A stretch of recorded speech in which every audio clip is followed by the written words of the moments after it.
Eu diria que tudo é uma questão de você desenvolver e até, eu diria, radicalizar um foco. Então, qual foi o meu foco? Eu quero ter uma carteira de renda mensal. Eu preciso o quê? Eu preciso estabelecer uma prioridade. Qual é a minha prioridade? A minha carteira de renda mensal. Então, o que a gente procura aqui? Comprar boas ações de boas empresas a bons preços que paguem bons dividendos.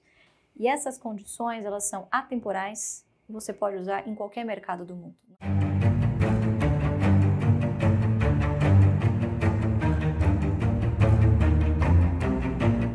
Porque muita gente às vezes entra na bolsa no momento de taxa de juros mais baixo, e aí a taxa de juros começa a subir, a pessoa sai da bolsa, e aí ela, ou seja, ela acaba vendendo quando está barato, comprando quando está caro, e vocês processualizaram isso durante um período longo de tempo, com o foco de ter uma carteira previdenciária e com foco em alguns setores.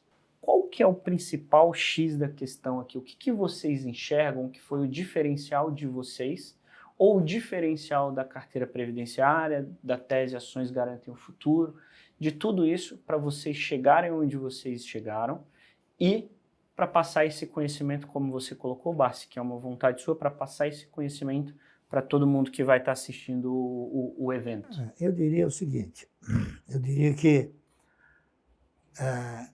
tudo é uma questão de você desenvolver e até, eu diria, radicalizar um foco. Então, qual foi o meu foco? Eu quero ter uma carteira de renda mensal. Eu vou, claro, brigar com unhas e dentes para alcançar essa carteira de renda mensal. Agora, o que eu preciso para chegar nela? Eu preciso o quê? Eu preciso estabelecer uma prioridade. Qual é a minha prioridade? A minha carteira de renda mensal. Tá certo? Então, estabelecendo essa prioridade, tudo aquilo que aparece para mim comprar, para mim desenvolver, eu pergunto, é minha prioridade? Não, então não quero. Tá entendendo? Então, Tem que saber dizer não, né? O meu foco é um foco radicalizado. É o foco da carteira de renda mensal. Por quê? Porque se eu quero formar uma carteira de renda mensal, por que eu vou vender? Senão eu não tenho. Se eu vender, não tenho mais a renda mensal. São perguntas que a pessoa tem que se fazer a si própria e não ter esse desvio de conduta. Então, o que aconteceu? No instante em que eu cheguei e determinei, esta é a minha prioridade. Naquele instante, sem saber, eu estava desenvolvendo uma nova machadada, diria, né? Uma nova postura dos meus valores. Por quê? A partir daquele momento eu comecei a administrar os meus egos, porque a minha coisa importante era aquilo. Até que chegou uma hora que eu controlei meus egos. Tá entendendo? Eu não faço nada se não analisar profundamente. Tá entendendo? Então, a prioridade acabou me ajudando em outros valores também. Acabou me ajudando em administrar os egos e controlar os egos. Então, eu sempre penso de uma forma, não é única, mas minha de pensar, não é? Por exemplo, se eu posso ter um veículo que me leva, que me traga com conforto, né? Por que eu tenho que depositar meu dinheiro para Mercedes-Benz? Fica comigo. Claro. A Mercedes-Benz não tem a minha grana. Então, quer dizer, o ego das pessoas é que às vezes fazem a pessoa a entrar no buraco, a entrar numa circunstância. É claro, hoje o mundo está constituído de uma forma tal que você está sistematicamente sendo assim compilado, sendo sendo seduzido, faça isso, faça aquilo, faça outro. Então, o que que eu aprendi também? Eu não vou ser um patrocinador. Por quê? Eu não quero patrocinar nem a Mercedes, nem a Porsche. Eu quero patrocinar a minha carteira. Então, eu dei essa exclusividade para a carteira. E isso não é uma neurose, tá entendendo? Não é uma neurose, é uma postura. Tá certo? É. E com essa postura, então, você alcança o teu objetivo. Sim. Porque não adianta você estabelecer uma regra e estabelecer um objetivo lastreado em metas e ir abandonando no meio do caminho. Se precisar. Então, eu faço isso até hoje. Só que hoje, nós fazemos com valores muito mais agregados, é claro, né? Mas com o mesmo sentimento de antes. Tá certo? Sim. Com o mesmo sentimento, com a mesma postura, com a mesma assim, eu diria, humildade, tá entendendo? E é isso aí. Então, essa é a minha história. Legal. Você, Luiz, algo? Acho que se eu pudesse sintetizar um pouco do que ele disse, né?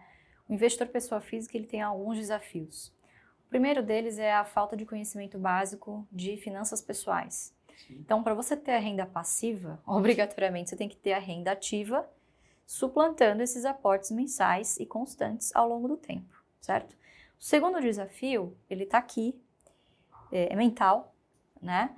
E ele tem que, obviamente, passar por diversas tentações que as próprias instituições financeiras, que o próprio mercado colocam para esse investidor, como a gamificação, estímulo ao jogo, né? Tudo isso estimula um comportamento muito mais de jogatina do que propriamente de investimento a longo prazo. Então, a gente gosta de sintetizar a estratégia dele com algo muito simples, tá? Você, quando está na bolsa, você está simplesmente escolhendo de quem você vai ser sócio, pelo maior período possível, né? Então, o que a gente procura aqui? Comprar boas ações de boas empresas a bons preços que paguem bons dividendos. E essas condições, elas são atemporais e você pode usar em qualquer mercado do mundo. Não conhece limites geográficos.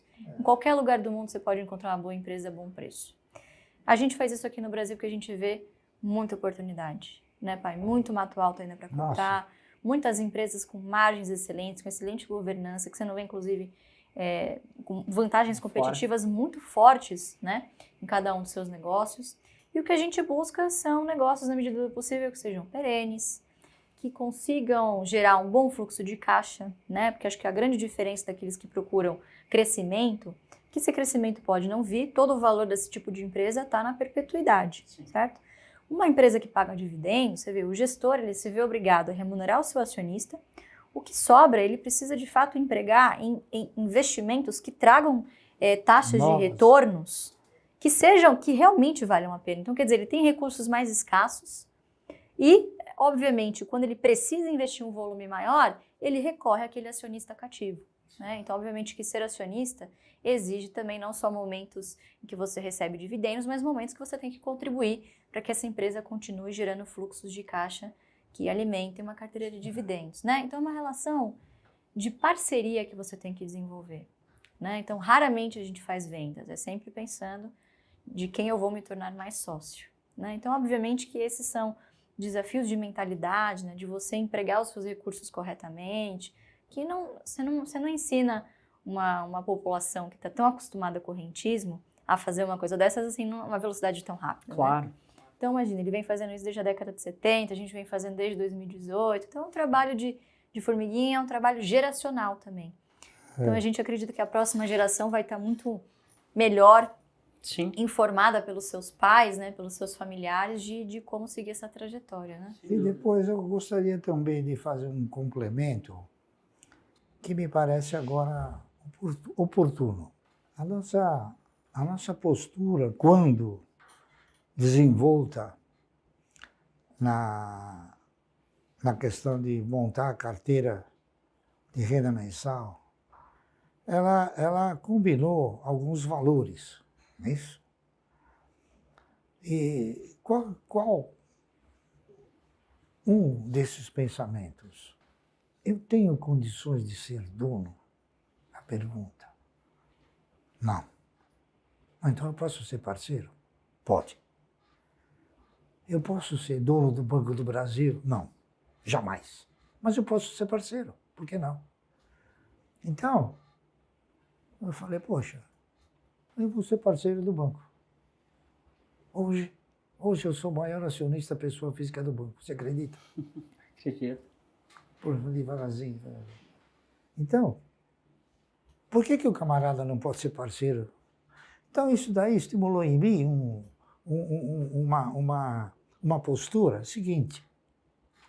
Eu não quero ser um acionista minoritário. Eu quero ser um pequeno dono. Tá entendendo? Eu quero mudar a minha posição. É pequeno dono. Eu sou um pequeno dono. Tá entendendo? Por quê? Porque o dono não vende as ações. E o pequeno dono também não tem que vender. Tá certo? Ele compra. Então, e outra coisa, você tem que associar a evolução da carteira de renda mensal à evolução da quantidade de ações. Então, isso é mais do que óbvio, né? Só que as pessoas, às vezes, não analisam com profundidade. Então, observando esse critério de querer ser pequeno dono, por exemplo, hoje eu sou um pequeno dono da Klabin. Você conhece a Klabin? Claro. Uma das maiores empresas do país. Né? Uma empresa que ostenta a direção que este país precisa. Ela investe na geração de riqueza. Ela gera riqueza, ela faz essa riqueza circular e distribui essa riqueza. Tá entendendo? Tomara muitas empresas tivessem a filosofia que tem hoje a Klabin. E assim sucessivamente.